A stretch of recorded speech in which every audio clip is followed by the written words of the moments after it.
Hi, I'm Kim. This is Kristen, and we're from the Semi-Predictables. Today we're going to be talking about the oil refinement business and where we think the future of the oil refinement business is going. To start, I'm going to talk about a little bit of brief history about the oil refining business and where it came from. The first oil refinery, which used atmospheric distillation to produce kerosene, was constructed in 1862. Naphtha, which is the technical term for gasoline, was a byproduct of this distillation process, which they later found out was the most as well. What I have here is just a graph to display crude oil prices from 1947 to 2009, basically the last 60 years. And going through the graph, we have some pivotal moments in America's history. Gulf War.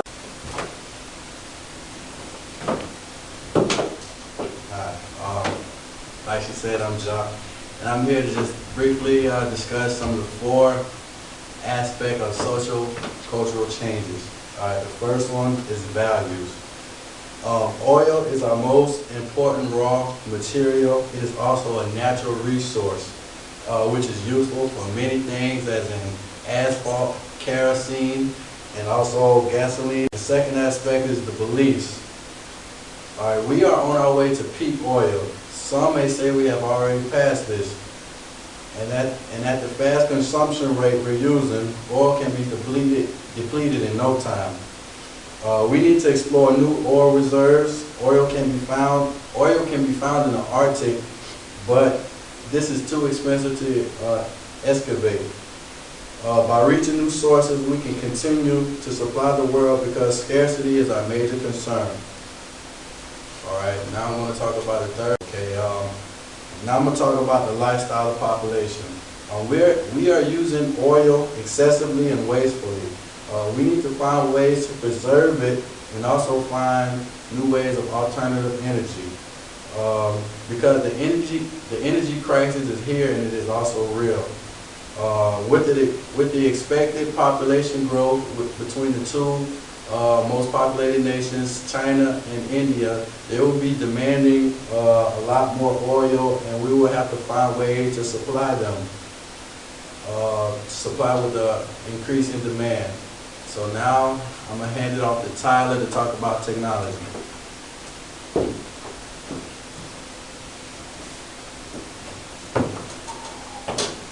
Hi, my name is Tyler, and I'm going to talk a little bit about the technology involved in the oil refinery.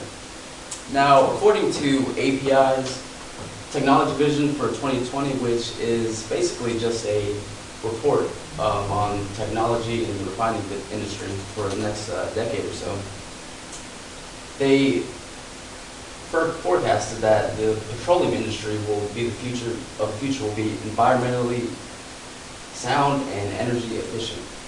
Now, this leads to minimal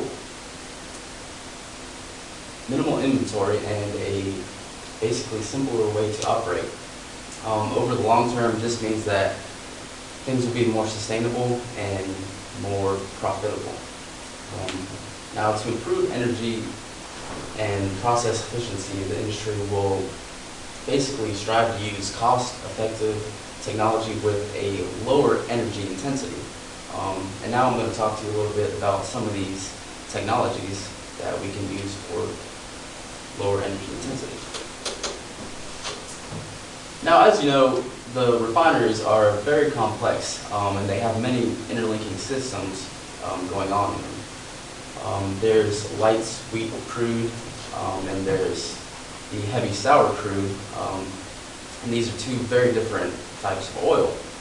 The Arabian grades of oil are very stable for the most part, where if you go to Russia and get some of the heavy crudes, they're not as stable. One term you've probably heard of is the term assay, and that is basically getting the fingerprint of oil. And this is a huge part of the oil business. It's important to understand what you're putting in the refineries because that has a huge bearing on what crates of oil may contain different levels of acidity, different metals, and different contaminants. So the assaying factor is huge on getting to know more about the oil.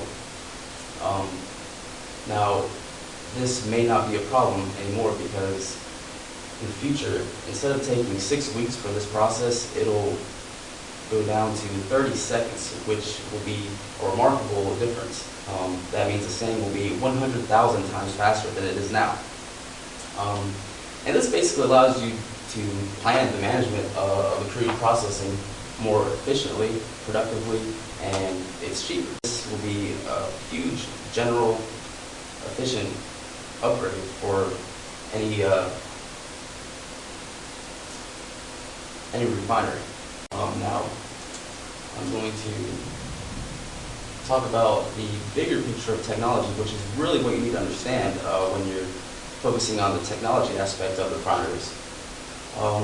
There aren't any real revolutionary ideas to throw the refinery business upside down. And because of this, we need to really go back to the basics. So in essence, really to get to the future, we need to go back and take a look at how we're doing things now and how we can implement these small technological changes for a faster process. And research and development will lead to a huge energy efficient upgrade, and research and development will really be a cycle. The more you research, the more you learn, and the more efficient you get. And of course, the energy reduction means that you'll save money, more energy, and of course CO2 emissions will be reduced. So in essence, everyone really wins. But now I'm going to hand off to Kristen to talk about some of the political aspects.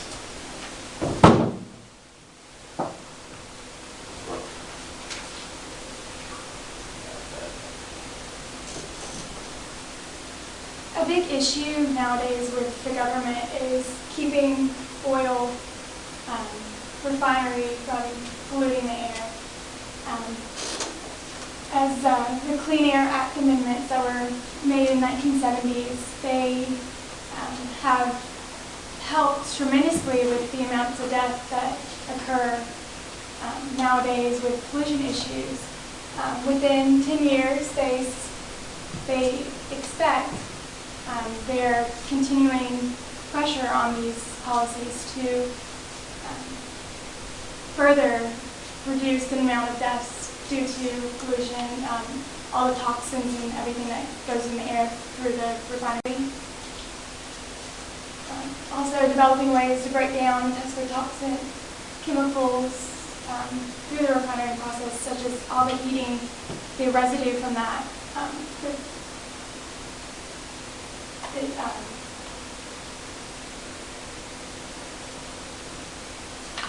Another way is to find research that's going to reduce and remove all the sulfuric acid and the carbon dioxide before the crude oil is actually refined and made into gas. The focus on these, in order to reach this goal of a cleaner atmosphere, is going to help just our oil refinery business in general extend their lifelong and reduce costs that are going to raise prices and such things. And I'm going to give it off to Kim now, who's going to finish up with the education in the oil refineries.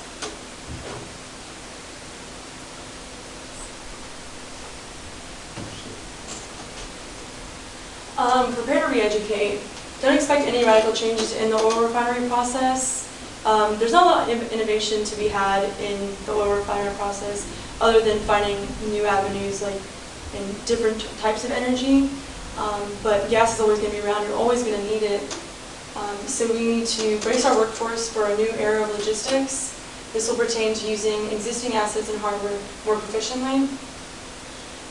Energy conservation is a focal point in the market, and adjustments must be made in order to standardize this. We need to re-educate our workforce so that they are better equipped to handle the changes that we'll be making in our oil refinery. oil refineries around the world. And now I'm going to talk about some of the economic changes that we see and that we need to make for our future in the oil refinement business. On July 22nd, maybe a week ago, the price of a barrel of oil was $99.87. It's almost $100. Approximately 20 gallons of gas out of one barrel. And from a barrel, 47%, almost half, is refined to use for gas for automobiles. To put it in perspective, 20 gallons of gas is approximately how much to fill up your Honda Civic. So that's $100 a barrel to fill up, or $100. So if oil companies are making so much money, and that's what we always see in the news, how are they actually losing money?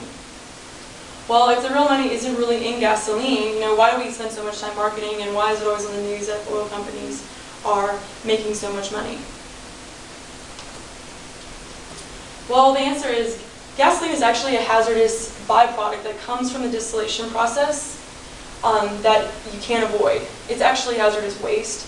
And for oil refining companies to get rid of this waste in a safe manner for the environment, the price and cost of this would be so high that it outweighs the cost of losing $25 a barrel for gas, or on gas, because they're still making money in other avenues, that other half that they use for heating gas or anything, jet fuel.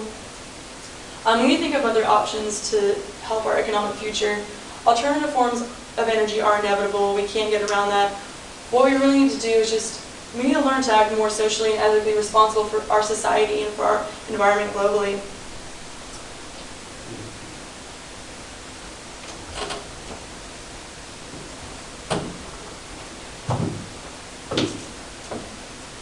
All right, I'm Tyler, back up, and I'm here to go over the future goals of oil refinery. Now, in technology, the goal is to be more energy efficient.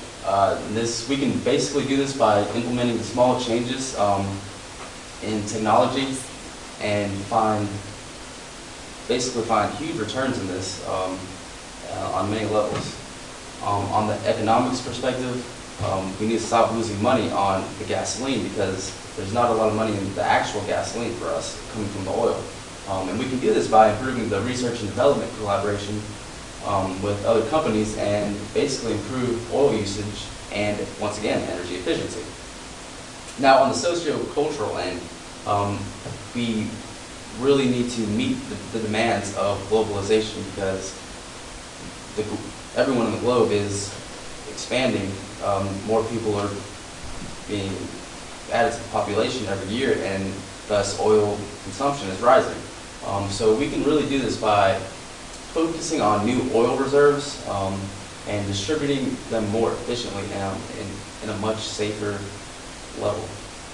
Now, for the legal and political side, for a goal, we want to strive to manage waste effectively. Because if you do this, you will avoid a lot of different policies put out that are going to be put out soon within the next decade that are going against the oil companies. And you can manage this waste effectively by basically being more proactive and preparing for what's coming, being part of the new environmental regulations. And then for the education side, the goal here is to plan on implementing a new refinery process. Eventually, there will be a new process to separation, but until then, it's really important to find a new process model for the refinery, because once you do that in education, you can really you can narrow it down, and after you have it as a whole, you can go to different component parts and basically make each one more efficient. And like I said, adapting workers to make more effective individual components would be the end.